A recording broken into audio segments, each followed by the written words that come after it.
Hi, everybody. I'm Dr. Duke, and welcome to part 2 of our segment on abortion. And if you recall from our first lesson, our first hour together, we spent a lot of time looking at quotes against abortion or that question or challenge abortion, primarily from women's voices, oftentimes from progressive women's voices. And we raised an interesting question, I think, one that in the politics of abortion doesn't get raised very often. Why do we not consider abortion, the protection of the most vulnerable, the most unable to speak for themselves, the unborn? In any other constituency group, in any other argument, the radical left would be on the side, theoretically, of these individuals, of these unborn people, especially when you think about the tremendous toll abortion takes on minority babies. Just go back to 2012 in New York City, Manhattan. More babies were actually aborted, black babies were actually aborted in Manhattan, New York City, in 2012 than were born alive. When we think about the eugenic premises of many of the founders of abortion, we're going to talk about that today, how the movement toward abortion, the legalization of abortion in the early 20th century all the way through Roe versus Wade in 1973 had at its core a core group of feminist, early prototypical feminist thinkers who were quite racist and nasty in the reasons they wanted abortion. They wanted abortion, people like Margaret Sanger, to particularly restrict the growth of undesirable races and elements within society. You think about the progressive left's rhetoric with regards to minorities, with regards to those who have no voice, with regards to those who are vulnerable culturally and politically. And it's interesting how quickly that gets completely twisted into its opposite when it comes to unborn children. And that's what I want to talk about today. I want to focus on how, in those quotes we read from you last time, Alveda King and others, it's a human rights issue, isn't it? This is not simply a woman's right issue. It's a human right issue. And in the broader capacity of human rights, it's interesting how the subset of women's rights seems to unproblematically for the left trump their rhetoric in all these other areas. And so if we look as a way of carrying forward where we left off last time, let's carry the history of abortion into the 20th century, the 19th and 20th century. Let's carry it into the American sphere. As early as 1821, states like Connecticut were beginning to ban abortions at certain periods in time. We should understand, too, in colonial America, as throughout history, abortion was something that was done. It was not collective. It was not part of the medical establishment necessarily. It was done by midwives. It was done by desperate women. It was done in ways that, while regrettably people thought was necessary, it was never really formally sanctioned. It was not something it was always, in other words, it was always more or less an underground procedure. And that was true in America in the colonial period. It apparently didn't seem to happen all that often, but it was never state sanctioned. 1821, Connecticut actually took steps to ban abortions by poisoning after quickening. The quickening, as we mentioned at the end of the last hour, the quickening was this argument that when a child in the womb displayed vitality or took on the characteristics of life, utterly impossible to define, especially in cultures where sonograms and x-rays and such were completely impossible. This idea of the quickening was wholly made up. It was the idea that life was protected from the moment that the child quickened.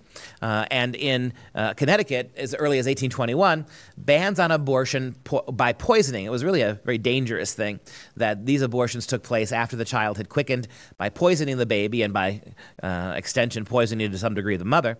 These procedures were banned as early as 1821. By 1856, the American Medical Association was absolutely front and center in campaigning to make all abortions illegal. That's a really remarkable, when we think about where modern medicine is headed today, it's a remarkable thing to think about. In the 19th century, the American Medical Association was almost unilateral in its condemnation of abortion.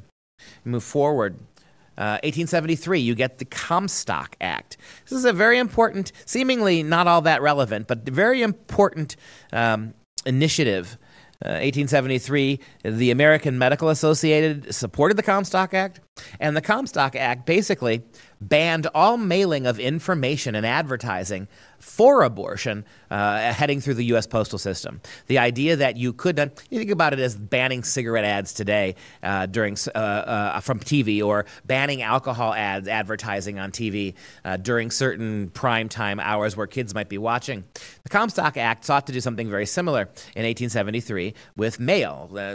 Abortion providers could not simply mail direct mailing, so to speak, or advertisements payments for abortion procedures in the mail. That was 1873. Why is that going to be such a big deal? Because when Roe versus Wade is overturned exactly 100 years to the year after the Comstock Act, privacy, the idea of a woman's right to privacy, is going to factor into this, and we'll see that coming up in a moment.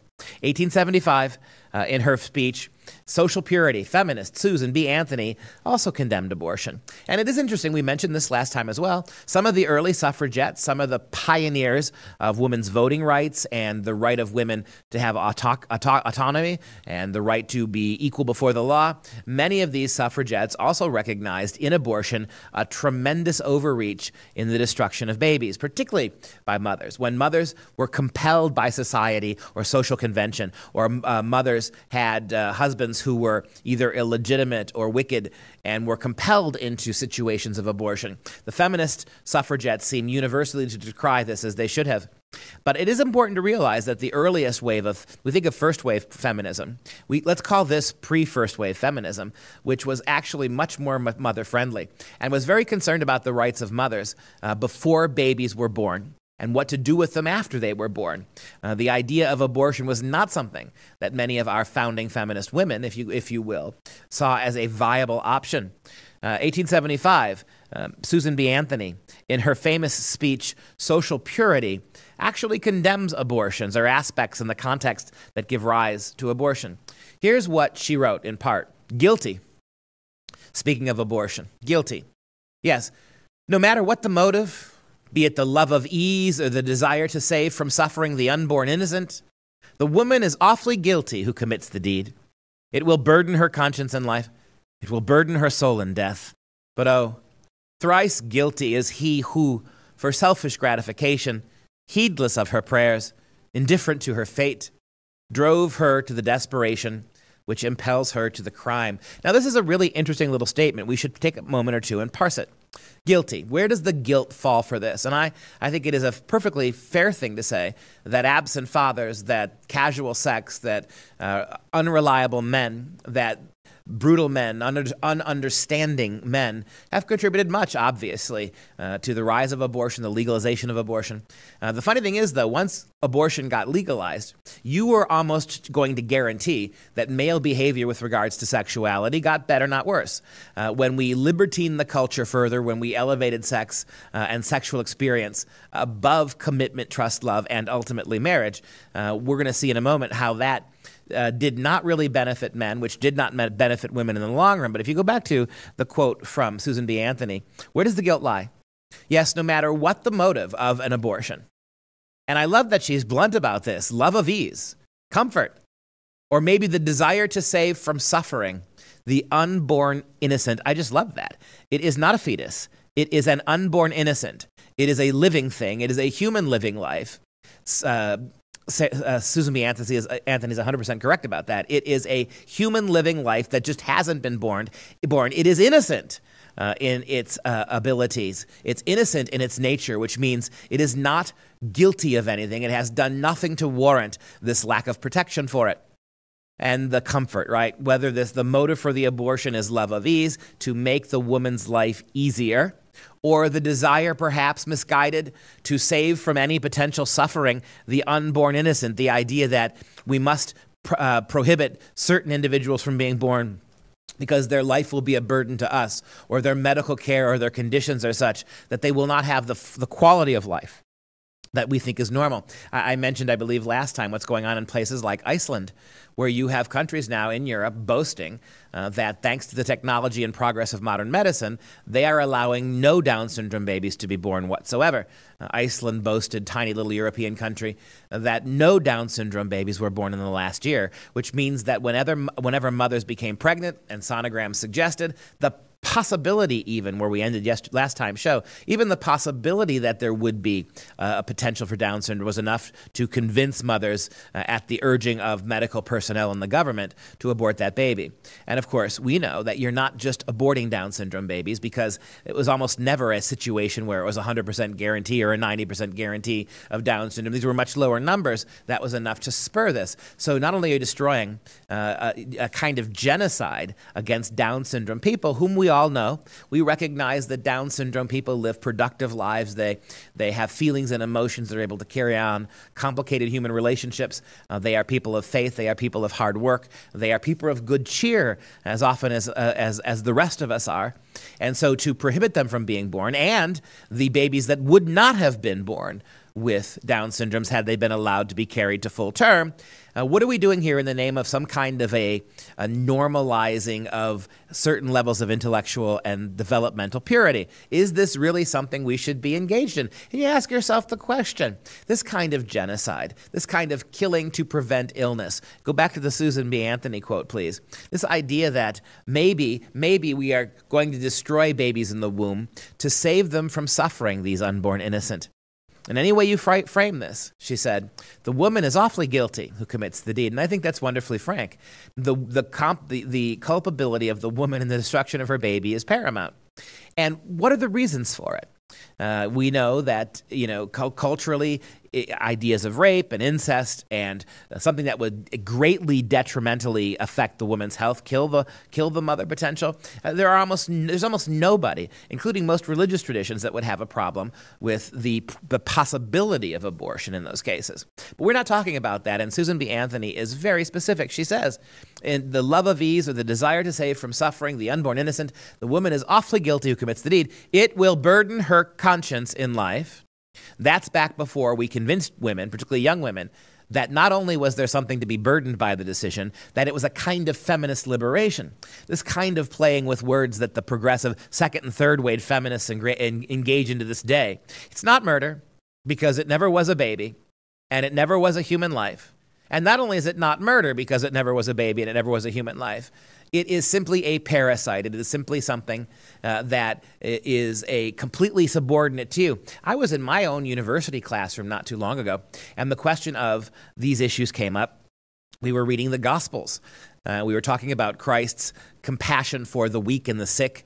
I send you out, Jesus said, as sheep among the wolves, that this idea there's no greater love than to lay down your life for another. This idea of sacrificial love that is at the heart of Christianity. It's a wonderful philosophy as well as a compelling religious narrative. And we were talking about this in class, and I had one student who was very articulate about how we absolutely needed to protect the weak and the sick, how absolutely it fell to us as well human beings, fully in our faculties, to sacrifice for the weaker, the poorer. We must provide for them. We must preserve their life. We must adopt. Well, she wasn't a Christian, but she understood the moral and philosophical appeal of Christ's words. And she spoke really, really rather eloquently about the defense of the most vulnerable and the voiceless. And so recognizing in this, we had talked a little bit earlier about infanticide. I said, so would you then also support a ban on abortion? And it was amazing how quickly her countenance changed. She went from being compassionate, loving, embracing, sensitive, to immediate rage. She basically spluttered out, no, I would not. Because an unborn child, a fetus in her words, is nothing but a parasite. That's the way she described it. It was something like a tick or a tumor or a tapeworm that fed and depleted her resources, and that as far as she was concerned, a human baby wasn't born until it was outside of her, until it had left her body. And then I followed up with an obvious question. It was an interesting discussion. I asked her, well, what separates the 6-week-old baby from the 8.5-month-old baby, other than it's separate from your body? The idea is that if it's an inconvenience for the mother to carry that baby, if it is a parasite who requires her blood or her food or her oxygen to live, well, isn't it more of a burden outside? And progressives have made this argument. Think about the arguments of Peter Singer, the chair of the philosophy department, the infamous chair of the philosophy department at Princeton University, who makes similar arguments. There's a certain logic to them.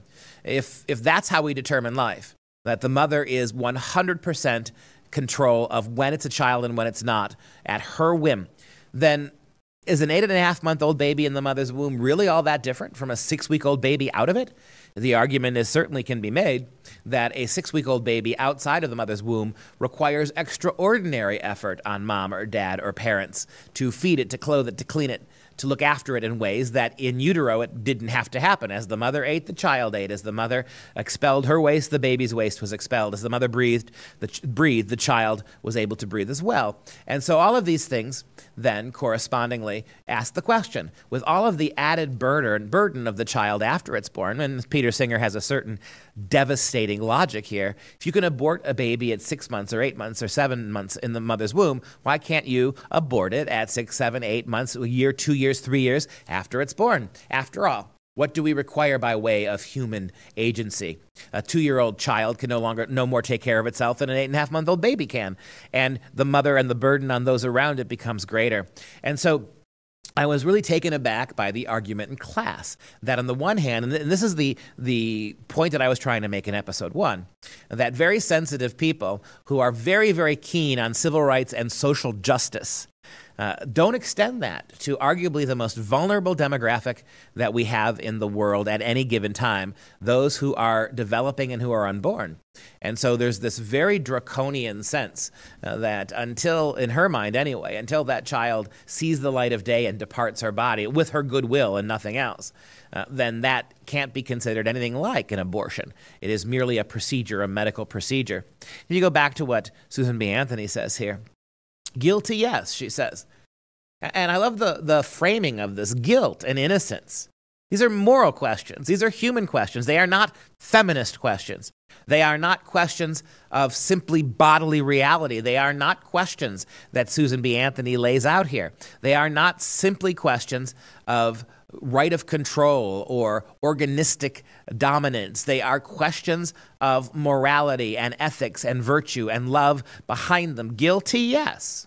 No matter what motive you come up with, from love of ease or the misguided desire to euthanize to pre-euthanize babies, so to speak, to stop them from suffering from being born into a world because of some disability, because of some developmental problem, or simply because the world's a miserable place. Maybe we euthanize them now instead of mercy killing, we'll have to come up with another word, right? Euthanization is the killing of those, mercy killing, those who are suffering in the world. What if we retroactively apply that word? Right? And you see this idea, this desire to save from suffering the unborn innocent. The woman is not just guilty, Susan B. Anthony says. She is awfully guilty who commits the deed. And I don't quibble with her second point. This will burden her conscience and her life. This will burden her soul in death. Boy, these are two metaphysical angles that civil rights is genuinely concerned with, right? Social justice, civil rights, human rights. All of the things that the atheist radical abort left says they're concerned about. Whose rights, right? The conscience in life, our conscientious life, our souls in death, but those things will burden her, but thrice guilty is he, the third part of the statement, who for selfish gratification and heedless of her prayers, indifferent to her fate, drove her to the desperation which compels her to the crime. It is a crime. It's a crime against humanity.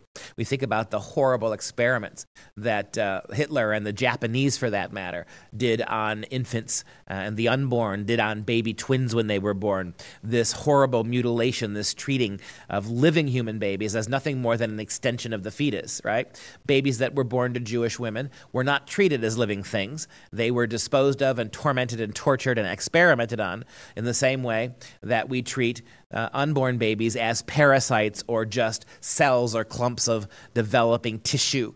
It is remarkable when we think about that. We have a tremendous amount of moral outrage for what happened in the Holocaust, as we should. But there is a genocide that has not stopped in Western culture since World War II, as Europe came to legalize abortion much quicker than America did. And so you see how these parameters here, but you go back again to Susan B. Anthony to talk about this. But thrice guilty is that man who, whether he be father or lover or the person who simply impregnated the woman, thrice guilty is he who, for his own selfish gratification or to extrapolate him from a difficult situation with his own wife or his own family or his own social connections, heedless of her prayers, indifferent to her fate, drove her to the desperation that impels her to that crime. Guilty begins this statement, crime ends it. and morality is all throughout it. If we look back at those issues again that social justice-minded liberals say trump reason, Trump reality, Trump economics, these ideas, right, that should make us compassionate and feeling. Liberalism is, of course, a worldview, progressivism, that is predicated on feelings.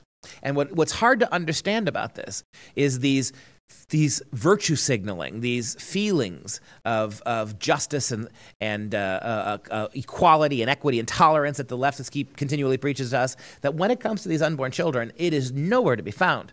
It is the exact opposite. And I think that's why I think Susan Anthony hits it on the head. If you start to consider a baby, a developing baby, as a human, as the human being that it is, then we have to afford it rights. And according to the progressive left's own way of doing things, the more vulnerable, the more absolute moral authority we convey. The more vulnerable, the more discriminated against, the more neglected, the more forgotten the population of actually living creatures in the world, the more we argue they have an absolute moral authority. The more they are suffered, the more they can't defend themselves, the more they have been preyed upon. Well, what demographic of human life in the last 50 years in America has been preyed upon more than the unborn?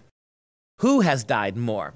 The killing fields of abortion clinics in America alone have offered up millions and tens and tens and tens of millions of slaughtered babies in that time, none of whom had a right to speak for themselves, none of whom had any defense or protection under the law, who were treated as just so much parasitical tissue, nothing else but a sneeze in some respects.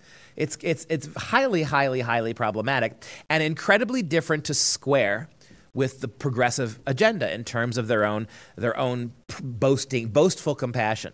That's why I think we have to redefine a baby into a fetus. That's why I think we have to dehumanize it. That's why I think we have to deflect the rights of the child by defaulting to the comforts or the career ambitions or even the simple choice capacities of the mother. And as we saw last year, one of those great quotes, last week, one of the great quotes that I showed you, the time for mother's choice is before the baby comes, is before the pregnancy. You have a whole bunch of choices you can make before that instance happens. And so if we move a little bit further, again, with Susan B. Anthony, begins with guilt, ends with criminality, and the whole text of her quote here is about responsibility and innocence and conscience and spiritual acknowledgement. If we move forward in our consideration of abortion in America, we move to the 1920s.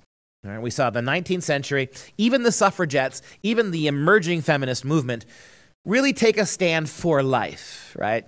You can ennoble the woman, you can provide equality to the woman, you can provide opportunity to the woman, you can do all that without compromising the rights of the life of the child.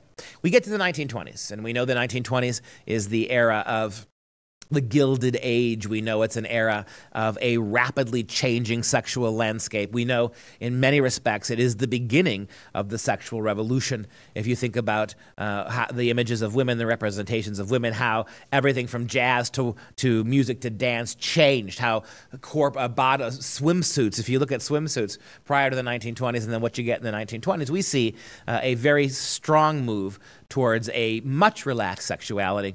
And it's not surprising that in the 1920s, as was going on all throughout Europe, you begin to have the nascent rise of fascism. It's interesting to me that the more we divorce ourselves from our Christian roots, the more we divorce ourselves from traditional values, traditional understandings of marriage in the early parts of the 20th century, that right alongside that regression of morality, that regression of religious and theological understandings, that commitment to life, what grows up alongside it?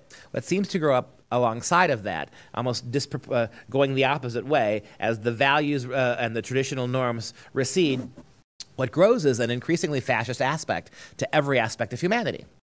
This idea that not just unborn babies, but all people can be expendable. Whether they be Jews, whether they be Eastern Europeans or Slavs, whether they be lesbians and gay people. And again, you think about the kind of violence that lesbian and gay people have experienced over the course of the last few hundred years, and you see the compassion of the progressive left for them, and yet they did not experience anything like the kind of murder that we are inflicting on unborn babies. Yes, it's absolutely true that to be lesbian and gay was to end up in the concentration camps of Germany or Japan for that matter, at the same rate that Jews did. But there was never that kind of focus, right? It was never something so culturally obvious that people couldn't find ways to evade it. But here you have it here. And in the 1920s, with this liberation of sexual mores, something really interesting and frustrating happened. We see in the 1920s it's the rise of birth control movement, headed by, among others, Margaret Sanger. This second generation, if you will, of suffragette-minded. Women had the right to vote by then, but women's rights, liberation-minded women like Margaret Sanger, they took a much different tack to abortion than their predecessors did. For them, and this is what's so interesting, that abortion became a logical outgrowth of contraception. Think about the way this works. You really couldn't have had legalized abortion in America, or really in any of the Western nations. You couldn't have had it until you first mainstreamed contraception. When we made contraception cheap and available, when we made it much more easy to use and easy to access, none of which, by the way, I would argue are necessarily bad things. But when we did that, along with the technology came a promise by technologists and scientists and health providers that now women can have sex without consequences. This is, of course, absurd. The idea that sex without consequences is of itself a higher good than the consequences of sex is biologically, let alone morally and spiritually dubious.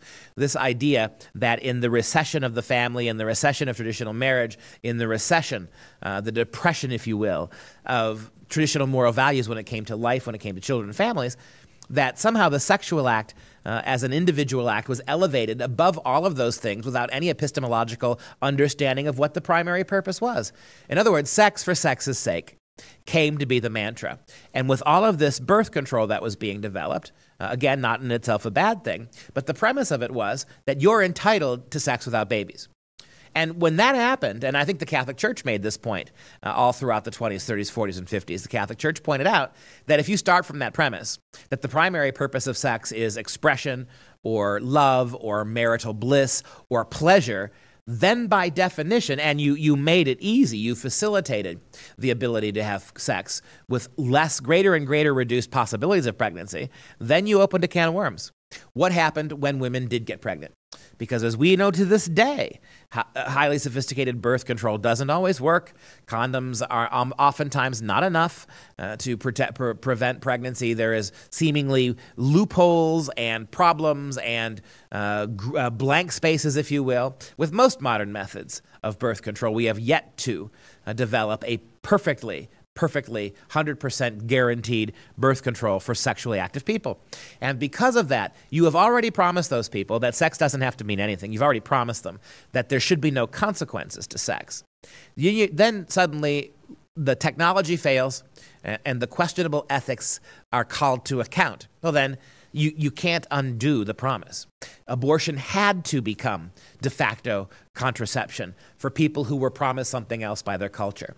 People who felt that they could engage in sexuality, random sexuality, or even sexuality with their spouses, and be free from the consequence of childbirth. If that's the promise, then abortion would become that. It was not about destroying defective children primarily. It was not about those rare instances when you actually do have pregnancies derived from rape and incest, or even from the immediate physical danger to the life of the mother. Those weren't the primary reasons. This was simply abortion as after-the-fact contraception. And that's something to be very concerned about.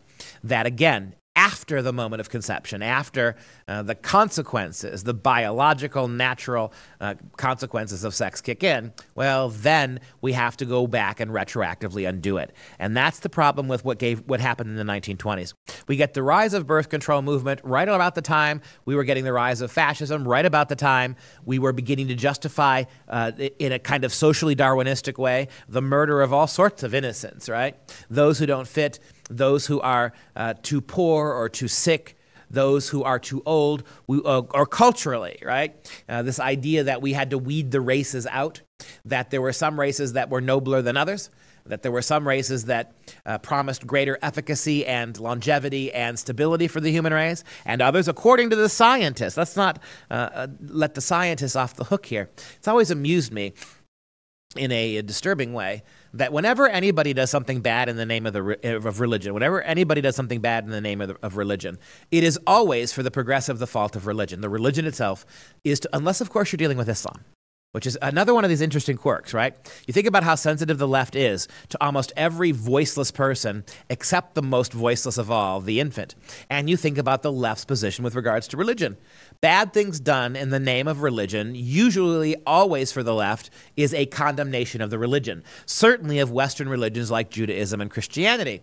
But when it comes to Islam, people acting badly in the name of Islam, and there's a good number of them, we can never associate those bad intentions with that particular religion. It's the same thing with the abortion debate, right?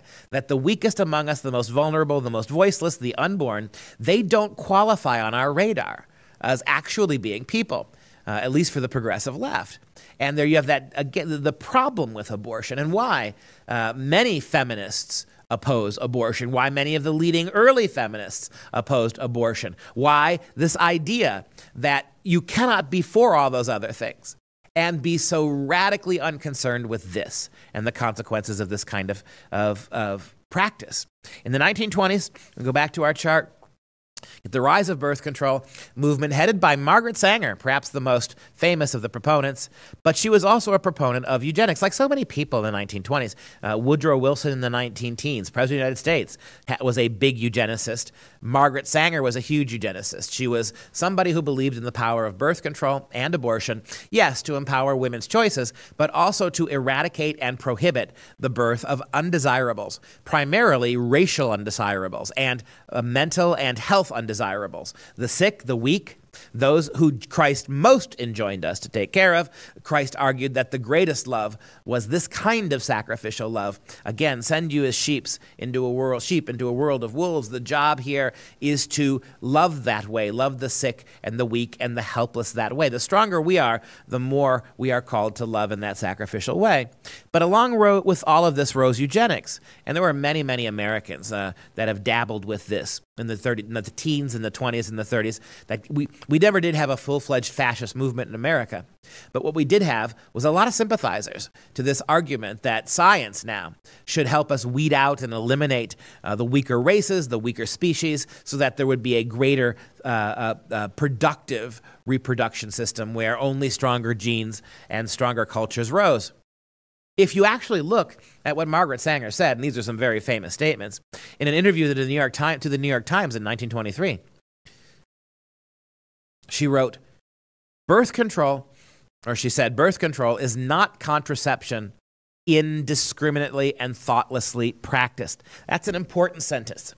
Birth control is not indiscriminate and thoughtless. It has to have a teleology. Birth control has a purpose, and it is not first and foremost, or even primarily, to stop babies from being born. It is to stop certain kinds of babies being born. In the case of Margaret Sanger, black and brown skin babies, and babies that derived from other supposedly sick lineages. Birth control is not contraception indiscriminately and thoughtlessly practiced. It means the release and cultivation of the better racial elements in our society. Progressives, how do you parse this? And don't give me this garbage that however bad she was, and she didn't mean this, and she's taken out of context. This kind of language, in the words of any Southern person, in the word of any men, in the words of any Republican politician or conservative thinker, would doom them to the ash heap of history. There is no way you can bring Margaret Sanger back from this, and as if that was the only statement that she made. But you do. You pretend that the organization she founded, Planned Parenthood, which is really an abortion mill. The mammograms are farmed out, all this women's health stuff. You could take that $500 million a year that the taxpayers are forced to turn over to Planned Parenthood, and you could find much, much safer, cleaner, better ways. More direct ways without middlemen. In this instance, without the middle women of Planned Parenthood. It's interesting how midwifery gave way to middle womanhood in terms of facilitating these kinds of abortions. Instead of midwives, right, supplanting doctors, women trusted them more to bring babies into the world, healthier and safer, women understanding women's bodies. We have now midwomen whose job it is, middle women, to act as go-betweens between real women's health and the abortion services they steer women into. That money would be so much better served if you gave it directly to women's clinics that do mammograms and pap smears and help women with reproductive health when they are pregnant. How do you nurture and sustain the baby, rather than the abortion mills? And it's a consequence of I think a lot of it's a consequence of the eugenic mindedness of early abortion arguments. Finish the Margaret Sanger quote. Birth control is not contraception indiscriminately and thoughtlessly practiced. It means the release and cultivation of the better racial elements in our society, and by consequence, it means the gradual suppression, elimination, and extirpation. We are going to suppress the birth of undesirable races and defective races. We are going to eliminate them and eventually wipe them out entirely. And you see that happening today with Down syndrome babies. Down syndrome babies, to Margaret Sanger, are nothing but defective stock. They are imperfect humans, not worthy of life, and we're going to abort them. Even if there's only a 40% chance that you might get one, we're going to abort them. And countries like Iceland and Denmark and France boast and boast and boast how they are making great strides in the elimination of this defective stock. Take it further. Finish her quote. What does she call them? It's not enough to suppress, to eliminate, and wipe out the defective races. She calls them those human weeds which threaten the blooming of the finest flowers of American civilization. I guarantee you, if I put that quote, I simply referred to black and brown skin races as human weeds which threaten the blooming of the finest flowers in American civilization, and I asked you who said that, I guarantee you would have said David Duke, you would have said the Ku Klux Klan, you would have picked any number of famous races throughout American history. You would not have thought of the founder of Planned Parenthood. And if Robert E. Lee's statues have to come down, simply because he fought for the Confederacy, if all the Thomas Jefferson's monuments have to be splashed with blood because he was a slave owner, how do you justify the continued existence progressive left? How do you justify it? What that tells us is what we suggested earlier. This is not about morality for you. This is not about consistency. For this issue, you don't care less about social justice. You embrace antisocial injustice if it means the right to destroy life, in favor of sexual pleasure, in favor of career, in favor of, as Susan B. Anthony said, any kind of loose moral comforts. Finish the quote. Those human weeds, she calls them, which threaten the blooming of the finest flowers of the American civilization. Another quote, go to the next one, another short quote from 1920 from Margaret Sanger, from her essay, Women in the New Race. Notice the title of the essay, Women, and how women are going to breed the new race of human beings who will be free from idiocy, free from disease, and free from those bothersome racial elements that make them undesirable. Woman and the new race. Very Hitlerian, isn't it? 13 years, I should say, before Hitler took power in Nazi Germany, you have these vile experimentations with eugenicist, racist language. She says, quote, "The most merciful thing that a large family does to one of its infant members is to kill it." Even Hitler didn't do that. Even Hitler encouraged big families in Germany. Now, of course, he recruited those born children into his armies.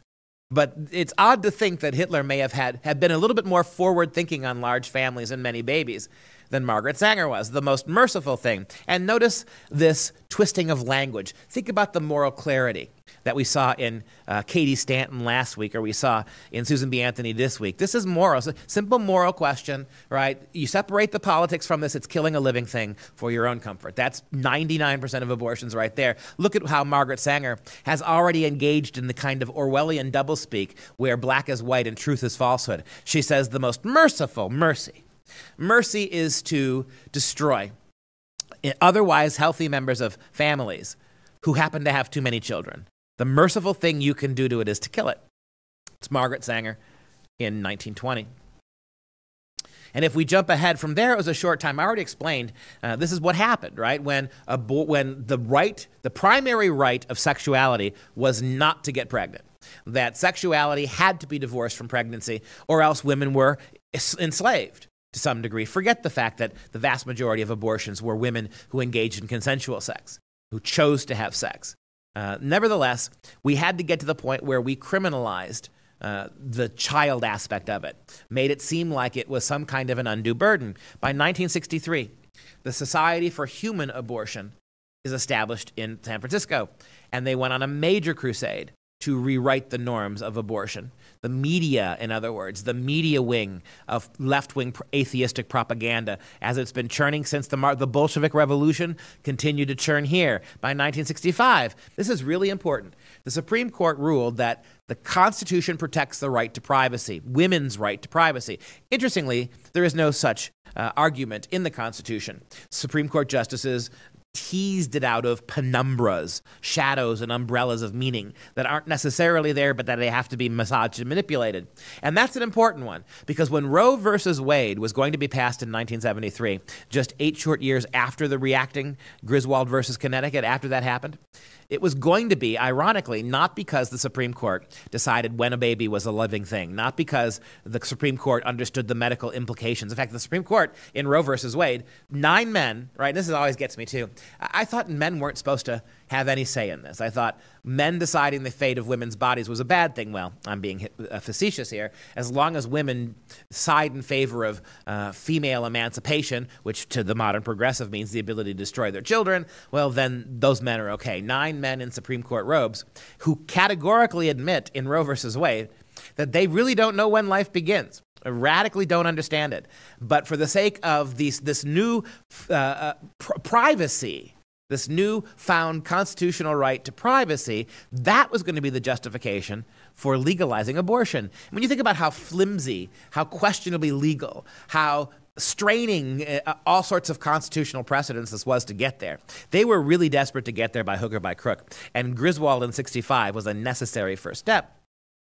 By 1967, Colorado will be remembered as one of the first state to begin to liberalize abortion laws, just like it was the first state to legalize marijuana laws. 1969, abortionists, 2 men, Lader and Nathanson, found the National Association for the Repeal of Abortion Law, NARAL, which is with us today.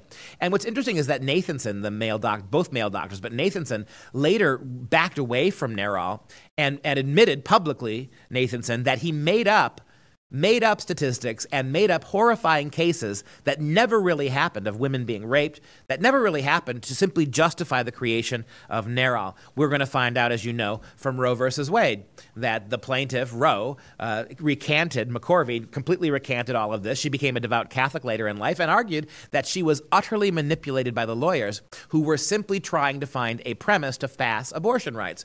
McCorvey actually came forward and said that her pregnancy that triggered the Supreme Court case was the virtue of a rape, but she was never raped. She recanted that story. She wasn't raped, and her lawyers knew she wasn't raped. They just used the premise to force the case before the Supreme Court and to then pass abortion rights. 1970, Alaska, Hawaii, New York, and Washington. It makes perfect sense, right? Alaska perhaps is the standout. Hawaii, New York, and Washington make perfect sense. All you need in that list is Massachusetts to see how this goes in California. They repeal bans on abortion after viability only, right? And viability hadn't really been decided upon. As we'll see, the Supreme Court in Roe versus Wade suggested that viability was sometime after the second trimester. But already here in 1970, Alaska, Hawaii, New York, Washington repeal bans on abortion after the baby is quote-unquote viable, which means a lot of things in a lot of different vocabularies. Making abortion available at the request of a woman and her doctor up to a full 24 weeks. 1971, I mentioned the Comstock Act, 1883, right? The Comstock Act, which prohibited advertisers to solicit abortion. All those provisions were stripped out of the Comstock Act, so abortion now became a hot-button political issue that could be lobbied and marketed to women on the basis of emancipation, on the basis that the child wasn't a living thing, on the basis of freedom and security and ERA and 1,000 other things. And then we get, finally, to Roe versus Wade, which will be in part what we're going to talk about next week. We're going to talk about just what kind of bad law it was, what it was predicated on, how it had really the justices. Many people have called this the most oddly and foolishly written decision of any Supreme Court at any time. And I think we'll see next week why that is. But just before we go today, 1973, Roe versus Wade. I already mentioned to you how the plaintiff, Roe, was actually under false circumstances. She was not a victim of rape. She did not have to have that baby against her will. She was a willing participant in the sexual encounter that impregnated her. But her lawyers did it anyway. We'll push this to the max. The decision struck down all state laws making abortion illegal. And then what people don't realize, the very same day, in 73, Doe versus Bolton was passed. That was a companion to Roe versus Wade, and it made abortion on demand legal through all 9 months of pregnancy. And it did so by opening up the definition of woman's health to be pretty much anything a woman said she wanted to be healthy. And if that meant aborting her baby at 8.5 months, well, that's a health issue too now. And the whole world is spun on its ear. We'll see you next week. We're going to look more seriously at the litigation legacy of Roe versus Wade, how it was determined, and really the flimsy, the complete lack of actual constitutional engagement that the Supreme Court justices engaged in to come to that agreement, how absurd, hysterically so in some ways, that decision was from the perspective of law. And then we're going to look at the moral and ethical concerns of abortion in the modern world. So thanks for joining us. We will see you again next week.